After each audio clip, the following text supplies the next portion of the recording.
Well, 2014 was quite an interesting year in terms of the Nobel Economics Prize, because there was one winner. Usually it's two or three, but Jean Tirole was the 2014 Nobel Prize for Economic Sciences. And it's interesting because he was awarded it for his analysis of market power and regulation. So it's quite timely that his work, and being a sole winner, has occurred in the same year that this competition review has been undertaken. I've known Professor Harper for about 10 years. He's been somewhat of a mentor to me, in the sense that he's shown me how you can engage your academic expertise in both government and business. I won't claim that I've got anywhere near his eminence, but certainly it's unusual to see academics as engaged as what Ian has, and I'd like to introduce him formally. Ian's one of Australia's best known economists, and as I said, he's worked closely with governments, banks, corporates, and leading professional services firms at the highest levels. He was appointed to chair the APIC government's Competition Policy Review, which is a root and branch review of Australia's competition policy, laws and regulators. He's well known in media and he's cited often, and he's a well sought after public speaker. He joined in 2011 Deloitte Access Economics as a partner, and when Deloitte acquired Access Economics. And prior to that, he served as 16 years in a variety of roles at the Melbourne Business School, and was elected an emeritus professor of the University of Melbourne on his departure. He's also had other roles. From December 2005 to July 2009, Professor Harper served as the inaugural chairman of Australia's Fair Pay Commission, which was an independent statutory body whose role was to set and adjust minimum wages in Australia. In January 2011 to February 2012, he was one of 3 panellists chosen to review Victoria's state finances. He's an advisory board member for Bank of America Merrill Lynch, and he was elected a Fellow of the Academy of Social Sciences in Australia in 2000, and a Fellow of the Australian Institute of Company Directors in 2009. It's my great pleasure that Ian can be with us today and to provide his insights in competition. Thank you, Ian.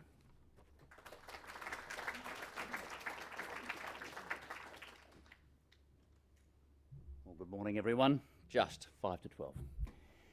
A great pleasure to be here. Thank you, David, and to the Centre for the opportunity to speak, and thank you for your kind words of introduction as well. As Rob has indicated, my remarks this morning, ladies and gentlemen, will be much more general than financial regulation, but I'm sure that we'll talk about that at the time of the panel. People might raise that issue as to how the two inquiries potentially overlap. I'm happy to take those issues at that time. It's also, I think, testament to the amount of public consultation that my colleagues and I on the competition review have done, that I can count probably half a dozen people in this audience at least who have heard this presentation at least once. So let me apologise to those people and to remind them of the importance, at least in my view and my colleagues on the panel, of widespread and deep public consultation about matters like this. I've spoken at 8 public forums around this great country of ours, in every capital city and a number of other places, to try and garner the views of ordinary Australians about some matters which can be quite arcane, as you'd indicated, as Rob indicated to us a moment ago. Very few people have had the opportunity to talk to me about the 4 Pillars policy, but lots of people have views about supermarkets. And lots of people, particularly pharmacists, have views about pharmacy regulation. And lots of people, particularly taxi drivers, have views about taxis. In fact, one of the things that I've found rather awkward over the last few months, yes, you've got it, is going into a pharmacy, taking a ride in a taxi, buying a book in a bookshop. Fortunately, not newsagents, but that's another topic. Yes, and I don't mean to make light of that. The matters that this inquiry has been asked to look at concern the livelihoods of ordinary Australians, and I don't dismiss the importance of that. These rules and regulations, for better or worse, whether they serve the interests of the wider community or not, they can make the difference between somebody's retirement income or living on a pension, as a taxi driver pointed out to me quite clearly at a public meeting in Brisbane, and the man spoke honestly and openly, and I believe every word he had to say. That doesn't mean, of course, that it's not important for these policies to be changed, but it does mean that one does so with a clear eye for the impact of those policy changes on the lives of ordinary Australians. Former Senator Ron Boswell was at the same meeting, who stood up and berated me and told me that in no uncertain terms, reminded me that the sorts of issues that we're discussing on this panel this afternoon are not just matters of academic interest. We're talking about people's lives. And I'm well reminded and well rebuked to be reminded of that on each occasion. So what I propose to do in the next 20 minutes or so, ladies and gentlemen, is just to give you an overview of the draft report.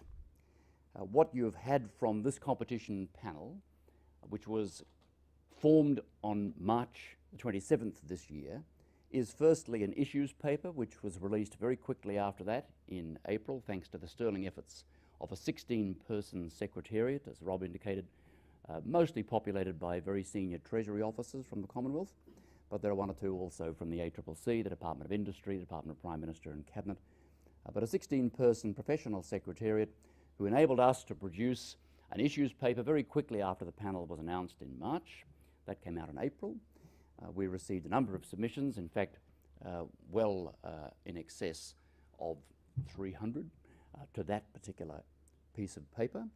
And then more recently, a draft report was released at the end of September. That draft report has elicited so far over 500 submissions from members of the public, and we're presently considering our way, or working our way through those submissions to pick up the issues that people have raised. We're into the trimester, if I might put it this way, of the gestation of the report. It is due with the government in March of next year.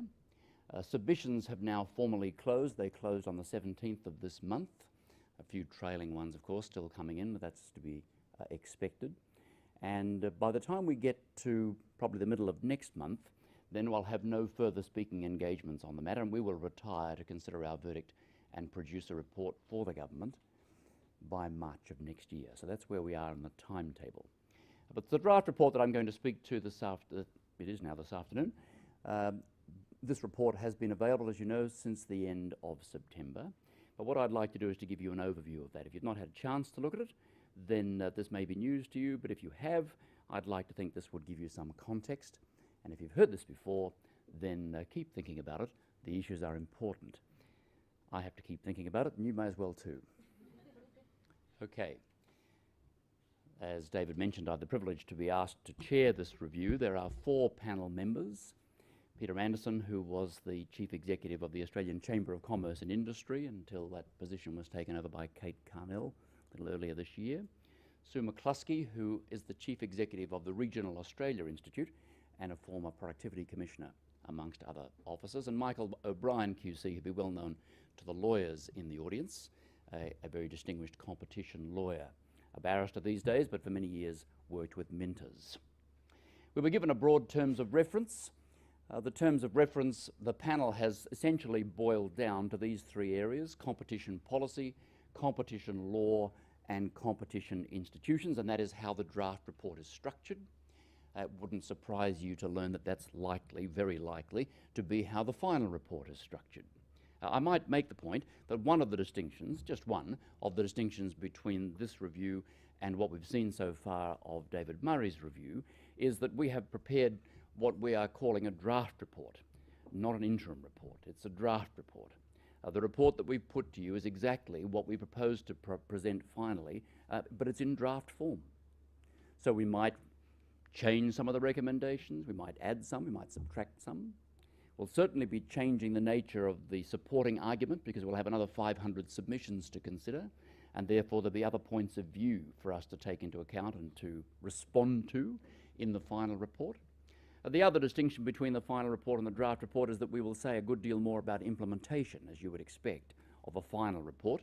We will address the questions, at least as they occur to us, about how the sorts of things that we've suggested might be implemented and over what time horizons. So that will mean that the final report isn't identical, obviously, to the draft report, but I want to make the point to you that so far there's nothing that we would propose to say, in principle at least, that hasn't been raised in the draft report.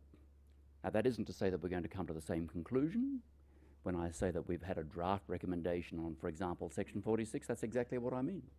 We may change our mind. We've got draft recommendations about governance of the ACCC. We may change our mind. But there isn't any issue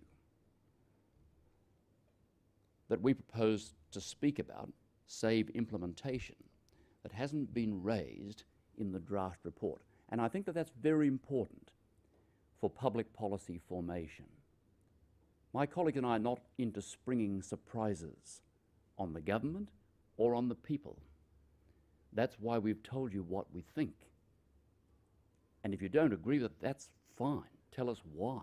We may well change our minds.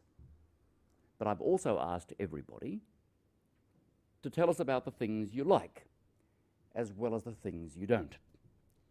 And what you'll find is that many people who've taken the trouble to respond to the panel, and I can vouch for this as I've worked my way through the submissions we've already received, many people have things about the report they really very much like, alongside things they don't.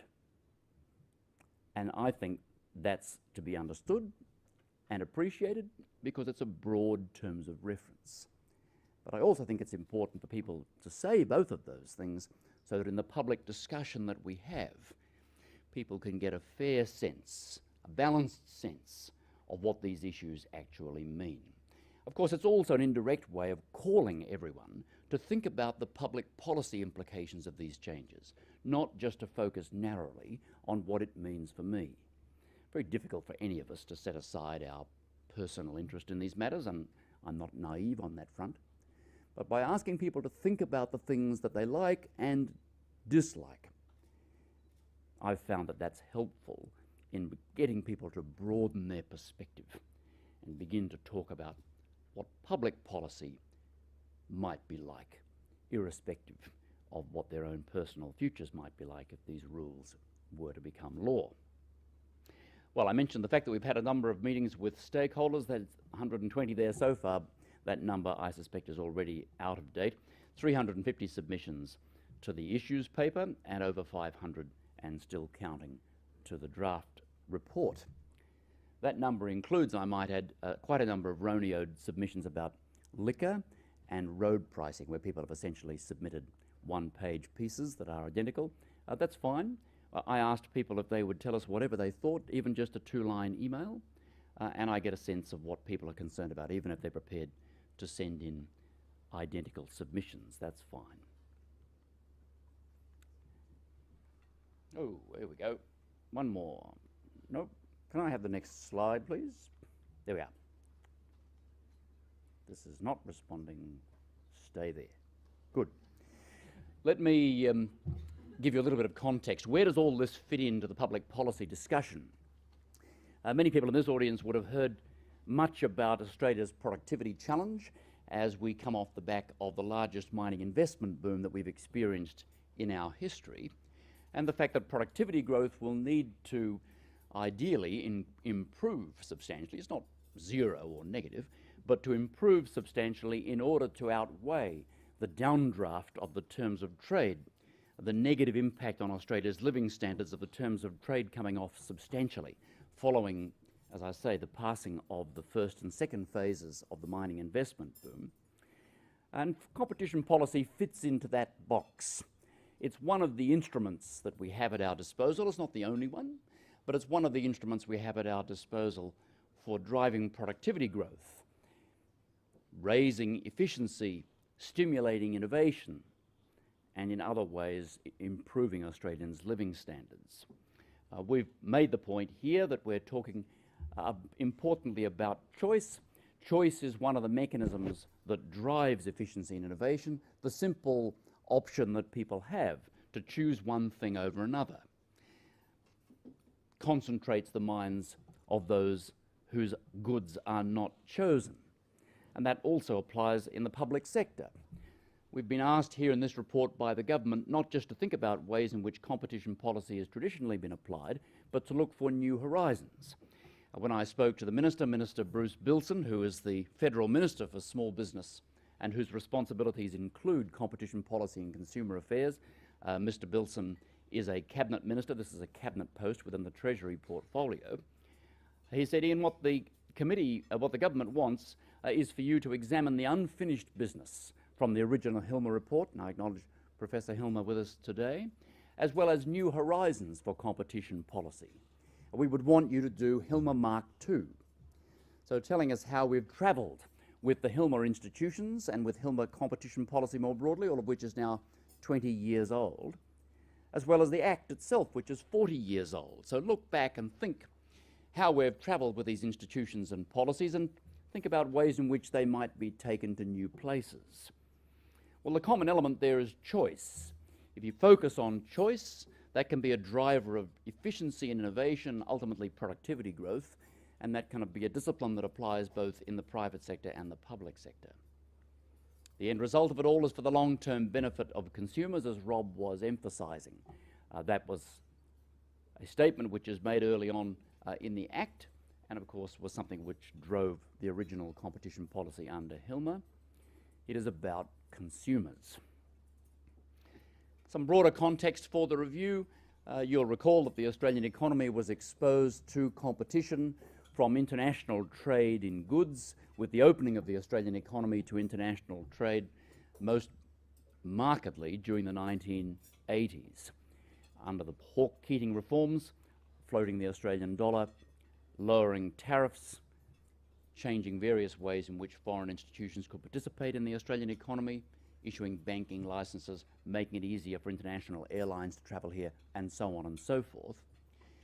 When Professor Hilmer and his colleagues were commissioned by Paul Keating in 1993 for the first Hilmer report, broadly speaking, that was an agenda of extending competition into the non-traded goods and services part of the Australian economy.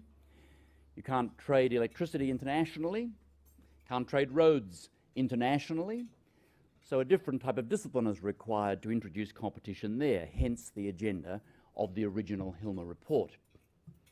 Well, here we are now in 2014 looking forward. As I mentioned a moment ago, it's partly about looking at unfinished business of Hilmer Mark I, of which there is quite a lot, including the taxis and the pharmacies I mentioned a moment ago, but also electricity, gas and water regulation, very different rates of privatisation and deregulation of those forms of utilities around the country. As a Victorian, of course, we've been used to choice of a retail electricity supplier for nearly 20 years now. It's still news to the Western Australians that one can choose an electricity supplier that's different from what the government has chosen for you. Other rules and regulations are very different around the country as well, including retail trading hours. Without wishing to pick on our West Australian cousins, it's still the case that large supermarkets in Perth close at 5 o'clock in the afternoon. And in South Australia, it's still the case that various retailers are prohibited from selling different things at certain times of the day. And yet in other parts of the country, including states one might have lumped in with Western Australia and South Australia like Tasmania, there have been complete deregulation of trading hours, as is the case in Victoria, of course, also here in New South Wales. Well, as you think forward for competition policy, where it might go, and whether the institutions and policies we already have are still fit for purpose, that draws your attention very quickly to the next slide. Maybe the batteries need changing. Here we go, right?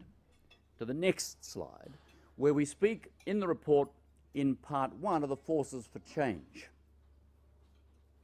So what we're asking ourselves here is, given the environment is very different from the environment in which Professor Hilmer and his colleagues were operating 20 years ago, how fit for purpose are our existing competition policy laws and institutions for the world into which we're headed? And that discussion, relatively brief, highlights 3 major forces for change: globalisation, the ageing of the Australian population, and the digital revolution. Now, it's not that globalisation or ageing were unknown at the time that Fred was writing his report. Of course they were, but they've become much more developed, much more salient 20 years on. Globalisation in particular, of course, is now essentially driven by the major change in the economic locus of the global economy in the direction of China and more broadly in Asia. By 2030, perhaps a little later, 2035 maybe, we're expecting the Chinese economy to become the world's largest. Chinese growth had begun 20 years ago, but the prospect of China becoming the world's largest economy certainly was way over the horizon. That's no longer true. The ageing of the population was nascent as well, but now, here we are 20 years on, baby boomers like me are really on the cusp of retirement. And so the impact of that wave of retirements we're expecting from the baby boomers is very much upon us. Something else which was over the horizon at the time of the Hilmer report. And the digital revolution, naturally enough, has gathered pace in a way that nobody expected. No disrespect to Fred and his colleagues for a moment, writing in 1993, not to have anticipated the development of the World Wide Web, which really didn't occur until 1996, and all the things which have occurred since then. So those are forces for change which are driving and shaping the Australian economy now and will do over the next 20 years. The question for us is how fit for purpose the competition law, which is 40 years old this year. We've just, of course, as a country, remembered the late Edward Gough Whitlam, former Prime Minister, and many of the things that Noel Pearson reminded us during his wonderful eulogy for Mr. Whitlam, the things that are still very much recognisable and part of our lives that were passed by the Whitlam government in that brief and frenetic period in the 1970s. Well, one of the things that the Whitlam government was responsible for was the passage of the Trade Practices Act in 1974, the forerunner of the Competition and Consumer Act. It's been patched and filled and hacked around over the years, no doubt, but it's recognisable still as the same piece of legislation. It's 40 years old this year. How fit for purpose is the Competition and Consumer Act for the sort of world we're going into, for the types of changes which we recommend, or which we recognise, I should say, in part one of our report? Similarly, the institutions. The Hilmer institutions, the ACCC, created as a result of a recommendation from the Hilmer report, joining together the former Trade Practices Commission and the Prices Surveillance Authority. The National Competition Council. And what about the energy regulator, which of course is still sitting inside the ACCC? How are these institutions travelling after 20 years? And the competition policy itself. Seems like we haven't heard a great deal of the agendas which we used to hear much more about in the 2000s. Some people claim that's the result of the ceasing of competition payments, incentive payments, which the Commonwealth used to make to the states under the Hilmer arrangements, all stopped in 2006. And many people would say, well, there went the competition policy agenda at that time. How fit for purpose are these things? In the report, you will see that what we've tried to do is to ask a series of filtering questions designed to focus attention on fitness for purpose for the institutions and the policies and the laws. Do they focus on making markets work in the long-term interests of consumers? Do they foster diversity, choice and responsiveness in government services, and so on down the line? A series of questions which we've used to organise our thinking in how to answer the question about fitness for purpose. What that then did was to enable us to direct our recommendations towards the three broad areas that you'll find replicated in the structure of the draft report, namely competition policy, laws and institutions, and there you'll find those written up in parts 3, 4 and 5 of the draft report. Under competition policy, there's a mixture of comments, recommendations and argument relating to unfinished business of the Hilmer report, so that's where you'll find comments about pharmacies and taxis and such like. I make the point about newsagents. You won't find the word newsagents in the draft report at all.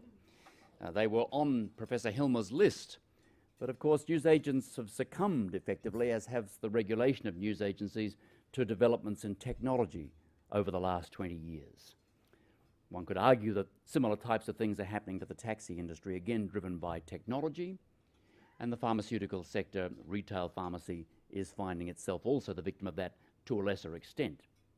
But it is the case that technology catches up with regulatory structures imposed on markets that have ceased to be relevant. So to some extent, you don't need to fix these problems if they fix themselves in that way, which was the case with newsagents. The other two, we've made some further recommendations which you'll see in our draft report. But alongside the so-called unfinished business, there's a series of other recommendations we make to do with extending the reach of competition policy into human services, a very important part of our report. Notwithstanding all of the smoke that gets raised and dust that gets kicked up about Section 46, in fact, human services and the recommendations to extend competition policy into human services with due respect is far more important. We'll speak about that a little later on the panel. By human services, of course, we mean health and education, welfare services. Doing what? Well, extending the simple definition of choice, the discipline of being able to say, I would prefer this to that. I've said on a number of public occasions that one of the most significant and moving representations to me in meeting people over this period was to talk to a disabled gentleman who said to me, you know, he says, I've had Meals on Wheels delivered to me for years. And he says, there's nothing wrong with Meals on Wheels. I'm very grateful for Meals on Wheels. But now, under the new National Disability Insurance arrangements, every now and then, when I want to, when I feel like it, I can order a pizza. That might sound trivial to you and me, but for that disabled Australian, it means dignity. It means autonomy. It means the capacity for that man to exercise a basic choice over what he would like to have for dinner that is emblematic of what my colleagues and I on this committee would like to suggest to the government be done more broadly. Imagine what the public health system might look like, let alone the public education system or the welfare system, if that simple discipline of choice were introduced more broadly. Yes, it's tricky. And yes, this isn't the market, and these aren't private goods. And, thank you, former Senator Ron Boswell, I'm talking about people's lives, very vulnerable people. So you'll find in the draft report tentative discussion about how this might be extended and what issues would need to be taken into account. I'm pleased to say, as I look through the responses in submissions to the draft report already, there is a much broader and deeper and richer discussion about where we might go with this than's in the draft report. Terrific. So look out in the final report for a discussion which I hope will be much more nuanced by virtue of the response that we've been able to elicit. I had difficulty getting the Human Services constituency to respond. They were not hearing us. Very nicely put, I think, by somebody who wrote on The Conversation, an academic website, saying, whenever I see the words competition policy, this person was a sociologist, I turn the page quickly. Right? And then he gave advice to his colleagues. He says, but don't turn the page. This is a bunch of economists trying to make statements about the things that we sociologists and social workers do every day of our lives. Who are they to know, and what damage could they do? Well, I welcome that. I don't want to do any more damage than anybody else does. And I don't spend my day working on the sorts of issues that social workers do, and I don't say that with any sense of irony or disrespect.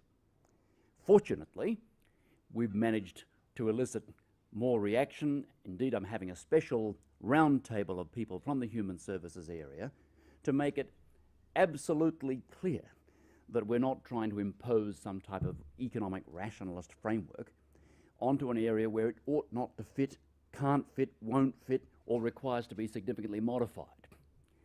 But I want to have the conversation. That's what I think is important, and we're going to do that. Elsewhere in that first section there on competition policy, you'll see us talking about road pricing, parallel imports, another unfinished Hilmer item, intellectual property law, planning and zoning rules, changing the definitions and widening the reach of competitive neutrality, and again, electricity, gas and water, all there under competition policy. In the middle section there, we talk about the competition law, quite some discussion of Section 46. I expect we'll have a little bit more about that, changing the market power provision in the Act.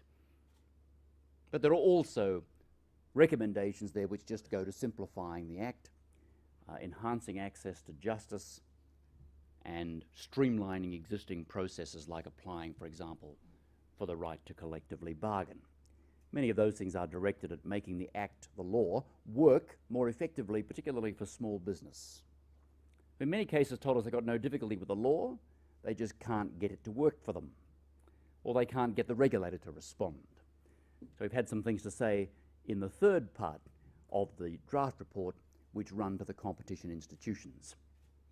The National Competition Council was created by the Hilmer Committee with an express brief to roll out the Hilmer reforms, to fill them in, oversee the detail, keep the pedal to the metal on the reforms that Fred and the others had recommended. Well, the NCC, for various reasons, we believe ought to be replaced with an updated version and slightly different structure. So we've recommended the creation of something we call the Australian Council of Competition Policy, not a Commonwealth institution, but a national institution, but with a similar remit. We've also recommended some changes to the governance of the ACCC and given a couple of options as well, and recommended the creation of a separate access and pricing regulator for natural monopolies, to take the energy regulator out of the ACCC and add to it the other natural monopoly regulatory functions that one finds scattered about in different institutions, to create again a national regulator with a special focus on access and pricing regulation, which leaves the ACCC to get on with its job: competition law and consumer protection.